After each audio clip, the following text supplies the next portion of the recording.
Asalaamu calaykum waraxmatullaahi wabarakaatu. Soo dhawaada walaalaha qiimiga badan ee ku xiran YouTube channelkeena Kabar maanta. Insha Allah maanta casharkeena wuxuu ku saabsan yahay sidee ayaad ugu buuxin kartaa batteriga mobilkaaga si dhaqsi ah.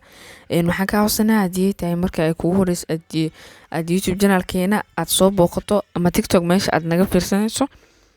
Haddii aad TikTok naga fiirsanayso please follow noo saar. Haddii aad naga daawanayso dhankaas iyo YouTube-ka iyadana waxaan ka codsanaa inaad subscribe-ta noo saarto. Subscribe-ta noo saar gambalaalkana furo si video walba oo ku soo gaaro.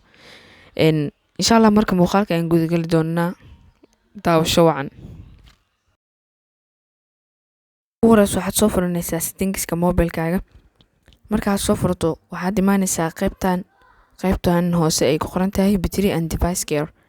Markii aad taawato waxaad ka sii dooran doontaa battery. Markii aad sii taawato hoos ayaad soo bixaysaa more battery settings ayaad taawanaysaa. Markaad taawato qaybtan fast charging haddii off ka tahay on ayaad ka dhiganaysaa. Markaad on ka dhigato qaybtan kalena on ayaad ka dhiganaysaa ay ugu koreysa. Marka waa intaas sida aad iska xalin lahayd dhibaatadaasi. Waxaan ka codsanaa haddii tahay marka ay kugu horeyso YouTube channelka aad soo booqato inaad subscribe noo saarto, like-ta iyo share-ka waa dhankaaga.